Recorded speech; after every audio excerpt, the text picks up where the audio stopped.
మరోవైపు డీలిమిటేషన్ పై ఆసక్తికర వ్యాఖ్యలు చేశారు BJP MP Laxman. CM Revanth పైన కూడా తీవ్ర విమర్శలు గుప్పించారు. ఆయన ఏమన్నారు ఈ బ్రేకింగ్ లో చూద్దాం. బీజేపీ ఎదుగుదలని చూసి రేవంత్ ఓర్వలేకపోతున్నారన్నారు లక్ష్మణ్. డీలిమిటేషన్ పై రాజ్యాంగ విరుద్ధంగా ప్రతిపాదనలు చేస్తున్నారు.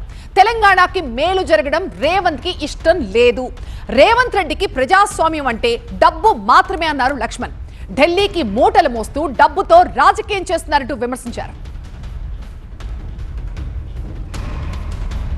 ప్రస్తుతం ఉన్నటువంటి సీట్ల నిష్పత్తికి అనుగుణంగా పెంచుదాం తప్పితే ఉత్తరాదికి సీట్లు పెరిగి దక్షిణానికి సీట్లు తగ్గే పరిస్థితి ఉత్పన్నం కాదని చెప్పి వారు స్పష్టం చేసినప్పటికీ కూడా ఈరోజు కోడిగుడ్డు మీద ఈకలు పీకేయడం అంటే రాజకీయంగా ఇవాళ మోదీ గారికి పెరుగుతున్న ఆదరణ, బీజేపీ ఎదుగుదలను భవిష్యత్తులో కాంగ్రెస్ ఇంకా ఈ ఎన్నికల్లో గెలిచే పరిస్థితి లేదు కాబట్టి ఏదో రకంగా ఈరోజు విమర్శించేటువంటి పరిస్థితి.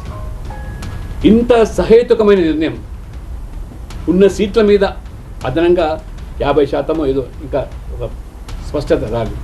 నిష్పత్తిగా పెంచుతామని చెప్పినప్పుడు కానీ ఇవాళ రేవంత్ రెడ్డి కొత్త అంశాన్ని తెర మీద తీసుకొచ్చి 50% ఏమో ఉన్న సీట్లకు అనుగుణంగా నిష్పత్తికరంగా పెంచాలి, ఇంకా 50 జిఎస్డిపికి ఆధారంగా. కాబట్టి ఇంత హాస్యాస్పదమైనటువంటి ఒక బాధ్యత గల ముఖ్యమంత్రిగా మరి ఈ సూత్రం ఏదైతే వారు ప్రవేశపెడుతున్నారో ఆ రకంగా నిజంగా నువ్వు తెలంగాణకు ముఖ్యమంత్రిగా తెలంగాణకు మేలు జరగాలని చూస్తున్నావా? మన ముఖ్యమంత్రి రేవంత్ రెడ్డి గారు ప్రజాస్వామ్యం అంటే డబ్బు చేత, డబ్బు ద్వారా, డబ్బు కొరకే,